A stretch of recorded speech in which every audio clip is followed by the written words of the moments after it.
പരിപാടി ഉണ്ടായിട്ടുണ്ടോ എന്ന് ഞാൻ ഇപ്പോഴും പറയാണ്. You can cross check right now.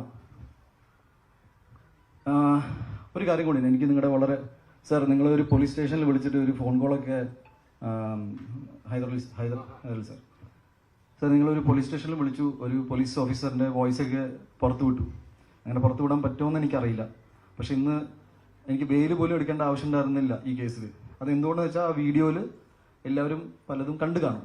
ഒന്നും ഇല്ലാത്തതുകൊണ്ടാണ് ഞാൻ ചോദിക്കുന്നത്. ഒരു വിഷയം പോലും അറിയാതെ ഇങ്ങനെ അതൊരു പോലീസ് ഓഫീസർ ആയിരുന്നു എന്ന് പോലും എനിക്ക് സംശയമുണ്ട് ഇപ്പോൾ. ബിക്കോസ് അങ്ങനെ ഒരു പോലീസ് ഓഫീസർ ആണെങ്കിൽ ഇല്ലാത്ത കാര്യം ഇവിടുന്ന് കണ്ടു എന്നാണ് ഞാൻ ചോദിക്കുന്നത്. ബിക്കോസ് എൻ്റെ എക്സ്പ്ലനേഷൻ ഞാൻ നേരത്തെ പറഞ്ഞിരുന്നു. ഈ കൂളിംഗ് ഗ്ലാസ് വലിച്ചെറിയുന്ന കഥ ഞാൻ നേരത്തെ പറഞ്ഞതാണ്. ചെയ്ത കാര്യം സമ്മതിക്കാൻ എനിക്കൊരു മടിയില്ല. ഒരു ബേസിക് റീസർച്ച് എന്നൊരു സാധനം ഉണ്ടല്ലോ.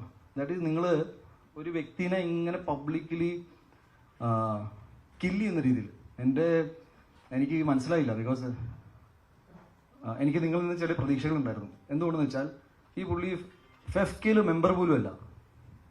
ഒരു ബേസിക് റീസർച്ചിന്റെ ഭാഗമായിട്ട് എല്ലാ ഇന്റർവ്യൂസിലും ഫെഫ്കയിൽ മെമ്പറാണെന്ന് പറയുന്ന ബ്ലേറ്റന്റ്ലി നുണ പറയുന്ന ഒരാളുടെ വാക്കുകൾ കേട്ടിട്ട് നിങ്ങൾ, എനിക്കറിയില്ല, എനിക്ക് നടനെ വിളിക്കേണ്ടി വന്നു.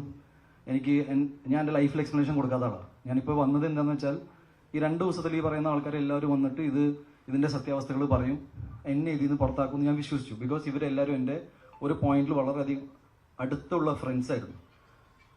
ഇതാരും ചെയ്യാത്തതുകൊണ്ടും ഇതിൽ കേസ് എന്താണെന്ന്, ബിക്കോസ് നിങ്ങളെല്ലാവരും എടുക്കുന്ന ന്യൂസ് തന്നെയാണ് ഞാനും കേട്ടുകൊണ്ടിരിക്കുന്നത്. എൻ്റെ ഒറ്റ കോൺഫിഡൻസ് എന്ന് വെച്ചാൽ ഞാൻ ഇയാളെ തൊട്ടിട്ടില്ല. സംസാരം ഉണ്ടായിട്ടുണ്ട്. സംസാരം വളരെ ഇമോഷണലായിരുന്നു. ഞാൻ വളരെ വിഷമത്തിലായിരുന്നു. അവിടെ നിൽക്കുന്ന ആൾ പോലീസിൻ്റെ അടുത്ത് മൊഴിയും കൊടുത്തിട്ടുണ്ട്, സംസാരിച്ചിട്ടുണ്ട്.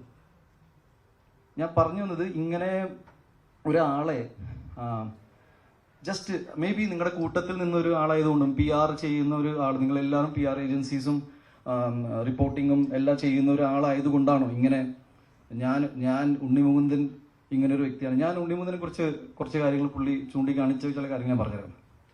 എൻ്റെ സ്വഭാവത്തിൻ്റെ പ്രശ്നം എന്താണ്? എൻ്റെ സ്വഭാവത്തിൻ്റെ പ്രശ്നം, ഞാൻ ആരോട് എന്ത് ചെയ്തു എന്നാണ് ഈ പറയുന്നത്.